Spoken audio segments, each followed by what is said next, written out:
ഇടുക്കിയിൽ നിന്ന് സന്ദീപ് രാജക്കാട് തയ്യാറാണ്. സന്ദീപ് രാജക്കാട്, ഇടുക്കിയിൽ മഴക്കെടുതിയുടെ വാർത്തകൾ വരുന്നുണ്ടല്ലോ, എന്തൊക്കെയാണ് ഏറ്റവും പുതിയ വിവരങ്ങൾ?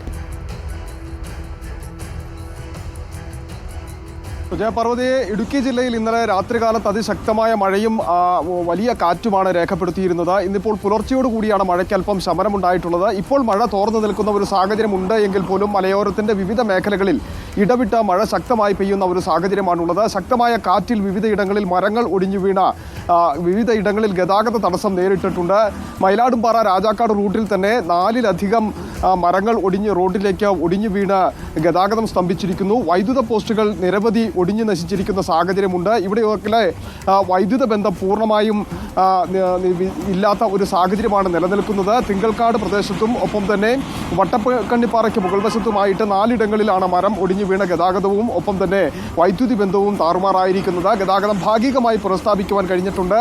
കൊച്ചി ധനുഷ്കോടി ദേശീയപാതയിൽ ഗ്യാപ് റോഡിന് സമീപത്തും മണ്ണിടിഞ്ഞു വീണ ഗതാഗതം തടസ്സപ്പെട്ടിരുന്നു. ഒപ്പം തന്നെ മൂന്നാർ മാട്ടുപ്പെട്ടി റോട്ടിൽ മണ്ണിടിഞ്ഞു വീണ ഗതാഗതം തടസ്സപ്പെട്ടു. ഇവിടെയെല്ലാം തന്നെ ഇപ്പോൾ ഗതാഗതം പുനഃസ്ഥാപിച്ചിരിക്കുന്ന ഒരു സാഹചര്യം നിലനിൽക്കുന്നുണ്ട്. ഇടുക്കി പുന്നയാർ ആറാംകൂപ്പിന് സമീപത്തുണ്ടായിരുന്ന വീടിന് മുകളിലേക്ക് മണ്ണും കല്ലും ഇടിഞ്ഞു വീണ വീട് ഭാഗികമായി തകർന്നിരിക്കുന്ന സാഹചര്യമുണ്ട്. അവിടെയും ആളുകൾക്ക് പരിക്കൊന്നും ഉണ്ടായിട്ടില്ല. നാശനഷ്ടങ്ങളാണ് കൂടുതലായും ഉണ്ടായിരിക്കുന്നത് എന്നുള്ളതാണ്. പുഴകളിലും തോടുകളിലും ഈ ജലനിരപ്പും ഒപ്പം തന്നെ മഴവെള്ളപ്പാച്ചിലും ശക്തമായി തന്നെ നിൽക്കുന്ന ഒരു സാഹചര്യമുണ്ട്. വലിയ ജാഗ്രതാ നിർദ്ദേശമാണ് നൽകിയിരിക്കുന്നത്. ചെറുകിട അണക്കെട്ടുകളിലെ ജലനിരപ്പ് ഉയരുന്ന ഒരു സ്ഥിതി നിലനിൽക്കുന്നു. കല്ലാറുകൂട്ടിയും പാമ്പളയും അടക്കമുള്ള അണക്കെട്ടുകൾ തുറന്നിരിക്കുകയാണ്.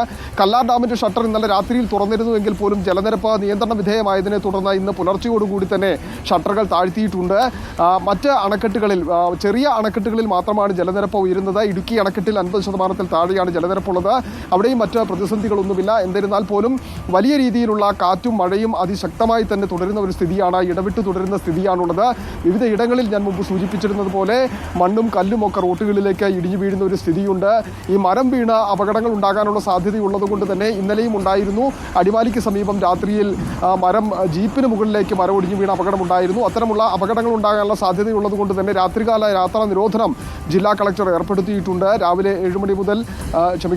7 മണി മുതൽ രാവിലെ 6 മണി വരെയുള്ള യാത്രാ നിരോധനം നിലനിൽക്കുകയാണ്. ഏറ്റവും കൂടുതൽ അപകട സാധ്യത നിലനിൽക്കുന്ന ഒരു ദേശീയപാതയാണ് കൊച്ചി ധനുഷ്കോടി ദേശീയപാതയിൽ നിന്ന് മൂന്നാർ മുതൽ ഏതാണ്ട് ഗ്യാപ് റോഡ് ഭാഗം കഴിഞ്ഞ് ആനയിറങ്ങലിലേക്ക് ഇറങ്ങുന്നോടം വരെ തുടർച്ചയായി മണ്ണിടിച്ചിലും ഉരുൾപൊട്ടലും റിപ്പോർട്ട് ചെയ്യപ്പെടുന്ന എല്ലാ കാലവർഷത്തിലും റിപ്പോർട്ട് ചെയ്യപ്പെടുന്ന ഒരു പ്രദേശമാണ്. ഇന്നലെയും മണ്ണിടിച്ചിലുണ്ടായി. അതുകൊണ്ട് തന്നെ അതുവഴിയുള്ള യാത്രയ്ക്ക് കൃത്യമായിട്ടുള്ള പരിശോധനകൾ ഉണ്ടാകണം. ഒരു അതീവ ശ്രദ്ധ ചെലുത്തണമെന്ന നിർദ്ദേശം ജില്ലാ പോലീസ് മേധാവിക്കടക്കം നൽകിയിട്ടുണ്ട്. പോലീസാണ് രാത്രികാലത്ത് അവിടെ വാഹനയാത്രാ ഗതാഗതം നിയന്ത്രിക്കുന്നതും. പോലീസ് വാഹനങ്ങൾ കടത്തിവിടാതെയും നിർദ്ദേശങ്ങൾ നൽകിയും കൃത്യമായി വിവരങ്ങൾ വരുന്നവർക്ക് സഞ്ചാരികൾക്കടക്കം നൽകുന്നുണ്ട്. ഇതിനിടയിലായിരുന്നു ഇന്നിപ്പോൾ പുലർച്ചയോടുകൂടി തന്നെ അവിടെ ഒരു മണ്ണിടിച്ചിലുണ്ടായി. ഒരു ബസ് കുടുങ്ങുന്ന ഒരു സ്ഥിതി ഉണ്ടായിരുന്നു. വളരെ വേഗത്തിൽ തന്നെ ആ മണ്ണ് നീക്കം ചെയ്ത് ബസ് കടത്തിവിടുന്ന സ്ഥിതിയുണ്ട്. മറ്റ് ആളപായങ്ങളോ മറ്റ് അപകടങ്ങളോ ഉണ്ടായിട്ടില്ല എങ്കിൽ പോലും വ്യാപകമായിട്ടുള്ള നാശനഷ്ടങ്ങൾ ഉണ്ടായിട്ടുണ്ട്.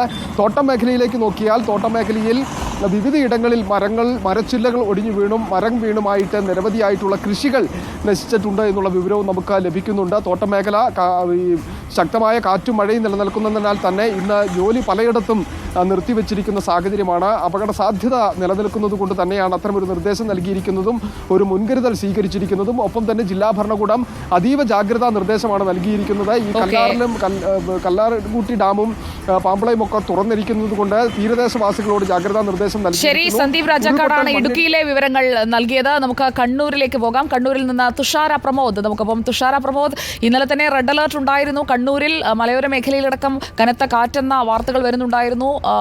അപകട വാർത്തകളടക്കം കണ്ണൂരിൽ നിന്ന് വന്നുകൊണ്ടേയിരിക്കുകയാണ്. നമുക്ക് ലഭിക്കുന്ന വിവരങ്ങൾ എന്തൊക്കെയാണ് തുഷാര? സുജ, ഇന്നലെ ജില്ലയിലെ റെഡ് അലേർട്ട് ആയിരുന്നു. പക്ഷേ ഇന്ന് ഓറഞ്ച് അലേർട്ടാണ്. എന്നാൽ ഇന്നാണ് മഴ ശക്തി പ്രാപിച്ചിരിക്കുന്നത്. ഇന്നലെ വൈകുന്നേരം മുതൽ കനത്ത മഴ തന്നെയാണ് പെയ്തുകൊണ്ടിരിക്കുന്നത്. ഇന്നിപ്പോഴും ആ കനത്ത മഴ തുടർന്നുകൊണ്ടിരിക്കുകയാണ്. മഴ ഇത്തരത്തിൽ ശക്തി പ്രാപിച്ചതിനാൽ പലയിടങ്ങളിലും വെള്ളക്കെട്ടുണ്ടായിട്ടുണ്ട്. കണ്ണൂർ മട്ടന്നൂരിൽ ഒരു വയോധിക ഈ വെള്ളക്കെട്ടിൽ വീണ് മരിക്കുകയും ചെയ്തു. ഇന്നലെ വൈകുന്നേരമായിരുന്നു അപകടമുണ്ടായത്. കൊളാരിയിലെ കുഞ്ഞാമിന എന്ന സ്ത്രീയാണ് വെള്ളക്കെട്ടിൽ വീണത്. അവരുടെ വീടിനടുത്തുള്ള വയലിലുണ്ടായിരുന്ന വെള്ളക്കെട്ടിൽ അബദ്ധത്തിൽ കാൽവഴുതി വീഴുകയായിരുന്നു. തുടർന്ന് ഇവിടെ ജില്ലയിൽ മറ്റ് മരണങ്ങളോ ആളപായങ്ങളോ റിപ്പോർട്ട് ചെയ്തിട്ടില്ല. എന്നാൽ നിരവധി സ്ഥലങ്ങളിൽ നാശനഷ്ടങ്ങൾ ഉണ്ടായിട്ടുണ്ട്. പലയിടങ്ങളിലും മരങ്ങൾ കടപുഴകി വീണാണ് നാശനഷ്ടങ്ങൾ ഉണ്ടായിട്ടുള്ളത്. കോടിയേരിയിൽ ഒരു വീടിൻ്റെ മുകളിൽ മരം കടപുഴകി വീണിരുന്നു. വീടിന് കേടുപാടുകൾ സംഭവിച്ചിട്ടുണ്ട്, എന്നാൽ ആളപായങ്ങളൊന്നുമില്ല. അതുപോലെ തന്നെ കക്കാട് പുഴ കരകവിഞ്ഞ് ഒഴുകിയതിനെ തുടർന്ന് റോഡിലേക്ക് വെള്ളം കയറിയിട്ടുണ്ട്. ഗതാഗതം തടസ്സപ്പെട്ടിരുന്നു. ഭാഗികമായി തടസ്സപ്പെട്ട നിലയിൽ തന്നെയാണ് ഇപ്പോഴും ഉള്ളത് സുജിയ. വിവിധ ഭാഗങ്ങളിൽ വൈദ്യുതിയും തടസ്സപ്പെട്ടിട്ടാണുള്ളത്.